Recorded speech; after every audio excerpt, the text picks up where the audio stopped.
Hey everyone and welcome to Storytime. My name is Jake and today we are going to look at the subreddit r/entitledparents, where people tell us their stories of crazy mums and dads who think they're entitled just because they have kids. If you're new around here, please hit subscribe down below so that you never miss out on another video. But for now, let's sit back, relax, and enjoy some Reddit stories.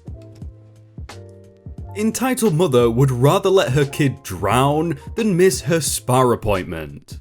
So I'm an instructor at a surf school. I have too many entitled parent stories to count just from surf school, but this one happened just today and I thought this sub would like it. The surf school office is on the beach and the first half of the first lesson is taught in the office. Then we go out to the sea because surfing. I teach people ages 5 and over, but they need to, at the very least, be able to swim. For obvious reasons. If they can't swim, they can't be in the ocean. Simple as. With this in mind, we require a certificate of swimming proficiency on enrollment. The certificate is done by most schools and local swimming pools, totally free, and they basically say, this student is capable of swimming X amount of meters. The minimum requirement is that they have a certificate, but we prefer it to be at least 25 meters. The sign-up is done online. The parent inputs the child's name and date of birth and a scan of their swimming certificate, and then they book and pay for a time and date of the lesson they'd like. The first lesson is free, so some just do one lesson while some start with a bunch of them. As if you book 5 or 10 lessons, you get a discount overall. The way it works out is if you book 5, then 2 are free, and if you book 10, then 4 are free, so it's a pretty good deal. The entitled mother booked her innocent kid, Adam, in for 5 sessions. We reviewed his details and the certificate, which said he could swim 100 meters proficiently, and everything seemed to be in order. Session 1 happens, and Adam shows up alone. He said his mum dropped him off, so we rolled with it and agreed to talk to her when she picked him up, as we advise parents to be nearby for the sessions, in case the kid is somehow injured or wants to leave early. Adam was also in dry clothes, no bathing suit or wetsuit. We prefer students to bring their own wetsuit, and we let them use our boards for free, but we have spare wetsuits for this exact reason, and we gave him one. Adam's birth year was listed as 2009, making him 9 or 10 years old. So we grabbed an age 9 to 10 suit, only to realize it was way too big. We kept going through wetsuits until we hit our smallest size, ages 7 to 8, which fit. We see a lot of kids who are different sizes to what the wetsuit recommends. Kids who are 5 years old wear wetsuits for 10-year-olds and vice versa. It happens. There's usually some issues when it comes to actually getting it in the water, as this is England, so it's always freezing. But most kids tough it out. Adam, however, stops. We tell him that the water is cold to start with, but he'll warm up in no time. We encourage him and go in again. He starts crying and shaking and stuttering. I can't swim. Adam, buddy, what do you mean you can't swim? Your mum showed us your certificate. It says you can do your 100 meters. I don't know how. Now, it's not uncommon for us to have students who get scared, especially the younger ones. The waves are big, the water is cold, and I've seen kids who come to us with 100-meter certificates pretend they can't swim to get out of surfing, because they think we're going to force them. So when he said he couldn't swim, I didn't take it as seriously as I should have, as I'd seen his certificate. Adam, you wouldn't be here if you couldn't swim. If you won't want to go in, you can sit on the beach and I'll stay with you, but you might as well give it a go. If you really don't want to, we can talk to your mum and cancel your sessions, but there's not much of a point being here if you don't want to do anything. I phrased it nicer than this, but that was the gist. Adam seems to steal himself. He picks up his board and runs in to catch up with the others. He starts treading the water behind the other kids, but he's so short that by the time they're still treading water, He's getting hit in the face with the smallest waves. Adam, time to start kicking. You won't be able to reach the floor soon enough. Adam's face goes white. He turns around to look at me and opens his mouth to speak. But as he does, a large wave hits him from behind. Kid goes down, head underwater, and I see the board float a few feet forwards. I head over to the board, and in the 10 or so seconds it takes me to get over there, Adam doesn't resurface. I start to panic and grab his board, intending to help him out if he needs. And I see the strap floating a few feet away and definitely not attached to him. It's in the loop, like he's put the strap on but either intentionally made it loose or it didn't fit properly. I freak out because the waves weren't very strong, but Adam was very small, and dive under the surface, eyes open, to search for him. I see him about 10 feet away, struggling to put his feet on the ground. He should not have been doing this, as his feet did not touch the ground. In this depth, he'd still be a foot or so below the surface. I see he has his cheeks puffed out, so he'd at least managed a breath before he went underwater. He saw me and I gestured for him to swim up. He doesn't, just keeps trying to put his feet down. I swim over and grab him by the wrist, pull him up, put him on his board, and grab hold of the board myself so he doesn't float away. He takes a big gasp of air. He's crying, so I paddle us back to the shore and sit him on the sand. Adam, why didn't you swim up? I told you, I can't. That's when it hits me. Little dude literally can't swim. He's never learned. But I'd seen the certificate with my own eyes. So how did he get the 100-meter certificate if he can't swim? I get one of the other teachers to switch with me, and then I take Adam back to the office. I send him to get changed and I pull up the certificate.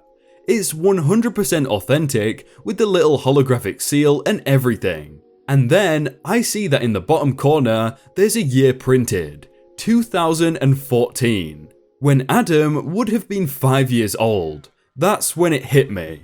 Adam, do you have a big brother? Adam, looking guilty, yes. What's his name?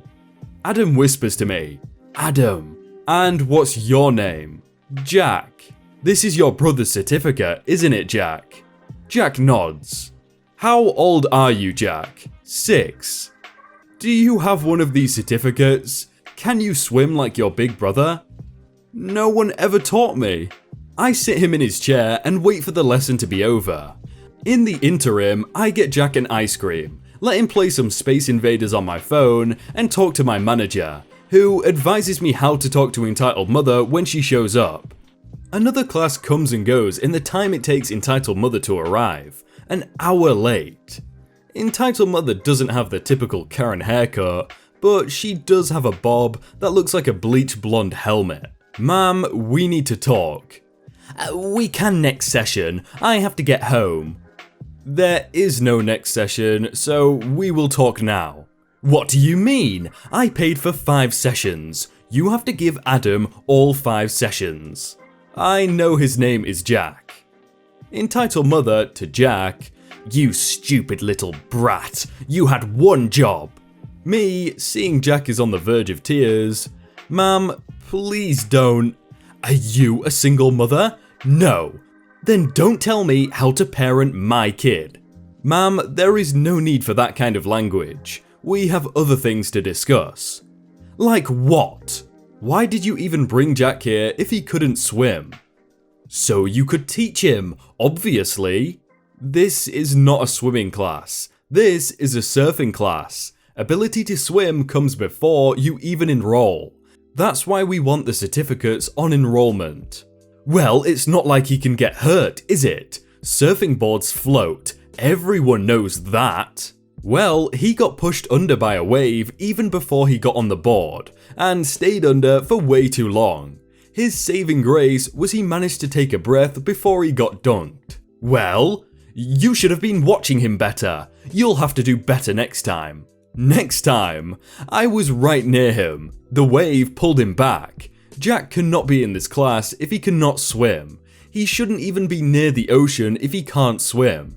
Take him to a pool, teach him to swim, we'll refund your lessons this year, and he can enroll next summer if he still wants to. Entitled mother grabbing Jack by the wrist and practically dragging him to the door. I don't have time for all that. I enrolled Jack for 5 sessions. He is getting all 5 sessions. See you next week. If Jack is here next week, we will be forced to call the police and Child Protective Services. Entitled mother stops in the door and looks kind of desperate. Well, you're the cheapest summer club I can give him to. We are not a summer club. We're a summer school, one with basic requirements. You knowingly falsified documents to get Jack into a school he has no business being in. What are you playing at? Entitled mother, slowly and loudly, I am going to say this slowly so you can understand. Jack will be here next week. I will not be here. I am busy. Any issues, you wait for me. I don't see what could be so important that you'd knowingly put your child at risk. Adam can swim, why can't Jack? Because Jack never learned to swim. I don't know why you haven't taught him, but it's none of my business. What's my business is that you brought him here, the worst place you could have possibly left him. I am a single mother. When he's in school, I get time off. Now he's out of school, and I need something to do with him for 6 weeks. I can't cancel my appointments, they're done weeks in advance. Then don't put him in a situation that could have so easily turned deadly. You'll have to sort something else or bring him with you. So, I can't bring a boy to the spa, it's all women. Use a brain cell. Me, literally shaking in rage. So, what you're telling me is that you signed your 6-year-old up for a surfing class when he can't swim because you wanted a spa day. Are you kidding me? I shouldn't have to justify myself to you. You don't know how hard it is being a single mother. Come on, Jack, we're leaving now. Entitled mother and Jack leave before I can call the police. I wanted to go after her, but my manager saw me and sent me home for the day. I didn't manage to catch entitled mother, but manager said that as he had their names, address, and phone number, it wouldn't be hard to report her. He said he'd call the police or Child Protective Services and keep me updated, but I'm still angry as I type this, and it's been a few hours. Sorry this was so long, we'll let you know if I get any updates. Okay, all of that was just awful, but what kind of logic is, oh, his older brother can swim, why can't he? As if it's like passed down or something. How much of an idiot can you be? Entitled mother wanted me to let her kid colour in my book. This happened yesterday. After work, I had to take my car to get it inspected, an oil change and a car wash. I knew that this might take a while to get done, as I was going after work and it might get busy. I planned ahead and brought with me my sketchbook and nice coloured ink pens. I'm a doodler, so even though I'm not sketching profiles or landscapes, I am still drawing mandalas and things like that. Things that take a lot of time and effort to make. Cue to a busy waiting from. The couches are all taken, so I grab a seat at a table, which is actually preferred since I'm sketching. I first noticed entitled mum and entitled daughter sitting on one of the couches. Entitled mother was scrolling through her phone, while entitled daughter was complaining about being bored because they had been there forever. I pull out my moleskin sketchbook, black ink pen, and start working on a doodle that I've been working on for a few days now. A few minutes later, I hear the pitter-patter of tiny entitled daughter's feet come up next to me. What you drawing? I'm working on this doodle. I showed it to her. That just looks like a bunch of weird lines. Can I draw too? Do you have your own paper and pens? No. Then I guess you'll have to wait until you get home to draw. But you have extra paper and pens. Let me use them. You're supposed to share. Nah, kid, these are my things and I don't want you using them. This is when entitled daughter starts crying. The crying is what cues entitled mother to look up from her phone. Entitled daughter runs over to entitled mum and says, That mean lady won't let me colour in her book. Entitled mother gets up from her seat and comes over to me. Entitled daughter wants to have some of your paper and pens so she can colour. You need to do it because she's bored. No, these are my things and I have every right to not want some random child using them. I then tried to explain to her that I don't like ripping pages out of my sketchbook because it might ruin the integrity of the book, and that my ink pens are somewhat expensive, which means I don't want other people using them. All reasonable answers. Oh no, there was no convincing entitled mother. She went off about how I wasn't actually drawing real art, and how her precious daughter needs entertainment, and that I have to let her have some paper, or else she'll tell the manager of the car place. I was starting to get really ticked off, but I just grabbed my things and moved to the area of chairs that are on an outside patio type area. Thankfully, entitled mother's car was ready soon after, so she ended up leaving. But damn, I was afraid she wasn't going to let it go. How doesn't she know that it's her duty to provide sketchbooks and pens and stuff? Hey everyone, I hope you all had a really good day and that you enjoyed that video. If you want to check out some other videos, then click on screen right now, or check out the playlist down below. If you enjoyed that video, then please do leave a like, and if you want to submit your own stories, then you can do so by joining the Discord in the top link in the description. But thank you so much for watching, and I will see you very soon.